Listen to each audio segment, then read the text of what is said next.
Sota Daf Lamed Daled and Lamed Kei, focusing on Lamed Daled and Aleph and Beis. Vision means seeing beyond the visible. שהיו נגדשים ועולין שלוש מאות. What we deal with today is when Aggadic material in the Gemara appears to be fantastical, do we need to take it literally or metaphorically?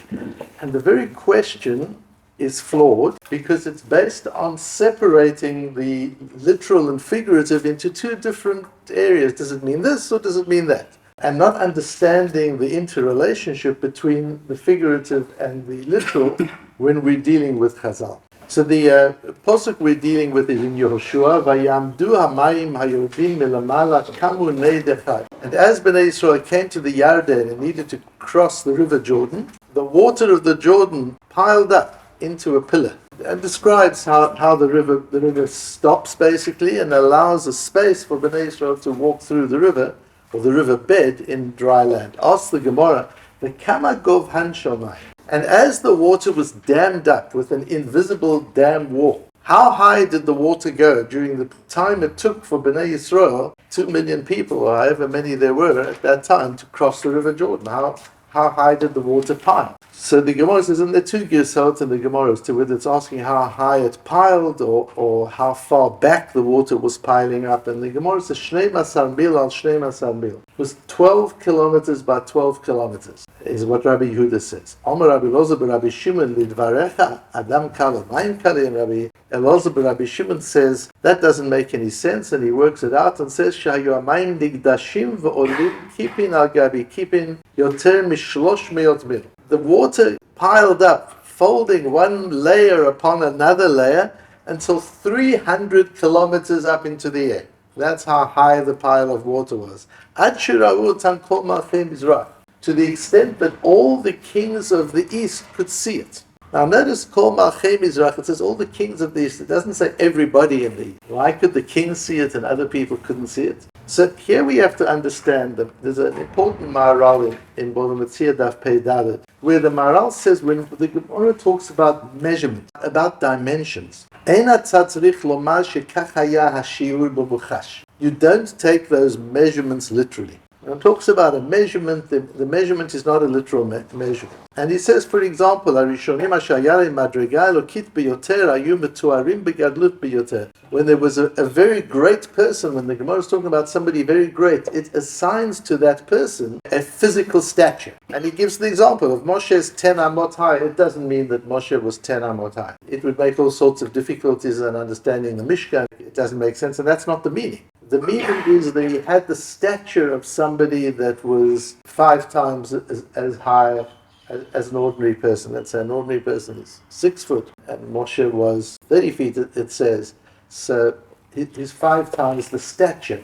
And when you looked at him, you saw that stature. Because if you look at a person as more than just the physical dimensions of the person, the stature counts. You see somebody very great. Moshe Feinstein's wife tells her when they were dating, when they went out, people asked her, she was a woman of stature. She wasn't a short woman at all. She was younger, she was probably even taller. And Moshe Feinstein was very, very short. And they said to her, are you not worried about the fact that you're tall and he's so short? And she said, short? I never noticed he's short. I just see a giant. And that's what it means when you look at somebody and you see them, it's a completely different vision. If you look at the person in their wholeness. There's a very important shiur dash. The shiur dash with the philosophic hashkofadika shiurim that the Tel Zerov gave in Telz. And there he established the whole outlook of Telz Yeshiva and taught how to look at Kabbalah and Medrash and Halacha all together in one worldview. So the shiur das is really a sefer that one should know very well, one should learn and know very well. And he gave a series of shiurim in 1928, about a year before he passed away, called Kichol Bashamayim Uva'aretz. Whatever is in heaven is here on earth, where he talks about the fact that a thing's neshama and a thing's guf. And he talks about things, not only about people. The soul and the body of a thing is the same idea. It's the same concept. It's not two different worlds. It starts off in this world in a physical form, and then it has different forms all the way into the spiritual world. And he says it's the same with concepts. We talk about the ta'am of a mitzvah, or my time, the Gemara would say. What is the reason? And the word we use is ta'am, which is what is the taste. It's not just because we happen to use a synonym, but we use the same word to mean two different things. It's because that word tam, when you talk about food having a taste, or a halakha having a reason, it's the same idea. If you get to the neshama of what taste means, and you get to the neshama of what a reason for something means, and what it does to you, and how do you relate to it, you realize that at a deep level, it's the same idea, it's the same concept. You talk about a godel, talk about a great person. Does that mean he's physically great, or does that mean he's conceptually great? It's the same thing, says the Talmud. It doesn't really matter. If you say, somebody uplifted me, you say, a Rav gave a drosha and he was uplifting. And you think of a person at the gym lifting up weights, uplifting, is it the same idea? Yes, it's the same idea. You take something that is heavy and weighed down, and you defy gravity and you lift it up. That's what you do when you inspire somebody. Somebody's low down and attached to the earth by a gravitational force, the spiritual and the emotional gravitational force, and you uplift them, you inspire them. That's the same idea, says the Talmud. It's not two different ideas. So is it metaphoric? Is it literal? You'll say the man lifting the weights in the gym, that's literal. The Rav gave an inspirational, uplifting talk. I meant it figuratively. I didn't mean he lifted up. No, says the Talmud, it's not figurative. It's the same thing. Whether you're lifting up a person's spirit or you're lifting up a person physically, it's the same idea. And we need to be able to see that as the same idea. And sometimes we spoil our understanding of experiences because we try and reduce them to the lowest common denominator of physical dimension. You see that with a work of art. If I were to look at the Mona Lisa, and I would say Leonardo da Vinci's beautiful painting, you know what it is? It's 56 grams of chemical paint, and it's a half a kilo of canvas put into a wood frame of a kilogram. That's what it is. So how much is it worth? Well, how much is paint worth? How much is a canvas worth? How much is the frame worth? That's what it's worth, but that's not what it's worth. Why? Because what I'm not seeing is the design. I'm not seeing the beauty. I'm not seeing the intention. I'm not seeing everything else about it. And we tend to see things only in a very, very physical form. If we read a novel and we start getting caught up into, is it true? Is it not true? You read War and Peace and you want to know, is Pierre Bezukov a real person?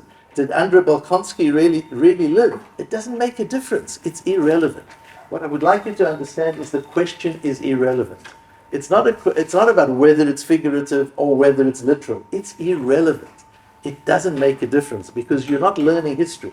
You're not learning science. When you want to learn science, go to the university and study physics and study chemistry. You don't learn Torah for science. You want to study history, go and study history at university. You don't use Torah for history. Torah is looking at the world and at life through Hashem's lens and understanding life. So if you look at Tolstoy's War and Peace, it makes no difference if Pierre Bezukov lived or not. What is important is the things he felt are true. The development of his character is true. That really happens, and that really happened. The conflicts, the paradoxes, the issues, they're all true. It doesn't matter, it's irrelevant whether the events are precise or they're not precise. And so it is with the Aggadot of Chazal, as the Maharal learns it, as the shiur learns it. It's irrelevant whether it's exactly scientifically true. That's not what the Gemara is trying to teach us. The Gemara is trying to give us a sense of that which is beyond physical dimension, and to give us a feel, but to give a physical being a feeling of something spiritual and something emotional, sometimes you need to use a physical vehicle. So when the Gemara says it piled up 300 kilometers into the sky, does that mean that it piled up 300 kilometers into the sky, or does it mean that the impact it had on the kings of the region was such as if they would have seen it piled up 300 kilometers into the sky? That was the impact. That's what it felt like. When you looked at the event, it was so miraculous, it was so powerful, that it was if you were looking. It might mean that it doesn't matter. If it means it literally or it doesn't mean it literally, it's irrelevant. What is relevant is the impact was equal to what it would have been if it had piled 300 kilometers up into the sky. The section of Gemara that we're dealing with is all about the meraglim and the crossing of the Yarden. If we look at that, let's go further into the next piece of Gemara. So the next piece of Gemara, you'll see a theme developing. Vayachberu lanu et haaretz, let these spies go and let them spy the land, and the Torah uses the word vayachberu. Chafira is to dig. And the Gemara says, Meraglim lo nitkavnu ela leboshta shel Eretz Yisrael. The Meraglim intended to disgrace Eretz Yisrael, to reveal the weakness. What is busha? Busha is when you reveal somebody's weakness. Somebody presents themselves as strong, as important, as powerful, and you show that, at the end of the day, they're just a human being like anybody else. They get hungry, they get tired, they're ordinary human beings. Nothing magical about the person. You reduce the person to the paint and the canvas. You reduce the person to a biological fact. And you take away from the person the majesty of his neshama. They wanted to rip Eretz Yisrael of the majesty of its neshama. So when they came back and they gave their report, it was all physically accurate. There's nothing they said that was physically not true. There's nothing that they said that wasn't accurate. It's in the same way as if we're describing the Mona Lisa in terms of the paint and the canvas. It's accurate. That's true. It's X number of grams of paint and it's X number of grams of canvas. That's what it is. It's not untrue. But you're ripping it of the neshama, you're ripping it of the essence of what it really is, if you're willing to see beyond that, if you're willing to look a little bit further than that. And that's what the Meraglim did. Yes, they came back and gave a physically accurate report. But a physically accurate report is often completely misleading, because it doesn't have within it the rest of the story of what really makes it real. It's quite possible that in 1,000 years, when we tell the story of the establishment of Eretz Yisrael after the Second World War, and we say things like, 6 million Jews were wiped out, and 3 years later we established the State of Israel, people will say, they don't mean it literally. They don't mean really 6 million Jews were killed. It's not possible. 6 million were wiped out, but 3 years later you've got the State of Israel. That's not possible. They mean a big number. That's what they would say. And you talk about the fact that Israel is surrounded by 80 million people who want to destroy. They don't mean 80 million people. They mean a lot of people. You start to doubt the meaning of things if you look at it just physically. Because when you're dealing with miracle and you're dealing with the spiritual dimension, the physical alone doesn't make sense anymore. And then you start distorting it and changing it. So sometimes things that are real sound fantastical. Sometimes things that are fantastical are meant to be understood from a much more spiritual perspective, and one has to be able to learn Chazal in the right way, and different Chazals have to be learned in different ways. The next piece of Gemara, we just see the theme through the whole sugya. The Chevron Sheva Shanim Nivnata Lifnei Tzoan Mitzrayim, and Chevron was built 7 years before Tzoan Mitzrayim was born. Then the Gemara goes on to say it can't mean that literally. So Ma Nivnata Shaitan Muvuna Al Echad Mishiva B'Tzoan. Hebron was 7 times more fertile than Tzoan in Egypt. And there's not a rocky area of Eretz Yisrael more than Hebron. It's stony and rocky. And that's why they use it as a cemetery. That's why they buried people there, because it was rocky and stony. And nevertheless, Afilu Hachi Hebron Muvuneh Echad Mishiva B'Tzoan. Tzoan was the most fertile place in the world. Egypt was the most fertile country. Tzoan was the most fertile part of Egypt. Hebron was more fertile, 7 times more fertile than Tzoan. So when the Meraglim came to Hebron, what did they see? You're looking, what do you see? You see rocks. And I had that experience 2 days ago. On Sundays we try and get out a little bit and see parts of Eretz Yisrael that we don't normally get the chance to see. And we were down in the south, we were down in the Negev, and you're in the middle of, what it looks like, a desert. You just travel, desert, a few bedroom little settlements, a camel here and there, and the rest is just desert and desert. All of a sudden, we find ourselves in a beautiful vineyard, producing world-class wine. Just green. How does that happen? It happens because there was a man by the name of Iran Raz, who was a winemaker. When he looked at the Negev, when he looked at the desert, he didn't see desert, he saw vineyards. That's vision. A visionary sees something that other people can't see, because other people just see the physical dimensions. If you look at the Negev, you see the stones. You look at Hebron, you see the rocks. But when the Torah looks at Hebron, it sees 7 times more fertile. Now that can't be. So the agriculturists will say, that can't be. It's a rocky piece of land. It can't be. Yes, it can't be without Hashgacha. It can't be if you take Hashem out of the picture. It can't be if you're not looking at the neshama of Hebron. As the Tel Zerov would say, you're just looking at the physical dimensions. Then all you'll see is rock. And you'll miss the opportunities because all you see is rock. You'll miss the beauty. If you look at the Mona Lisa and all you see is chemicals and canvas, you'll miss the beauty.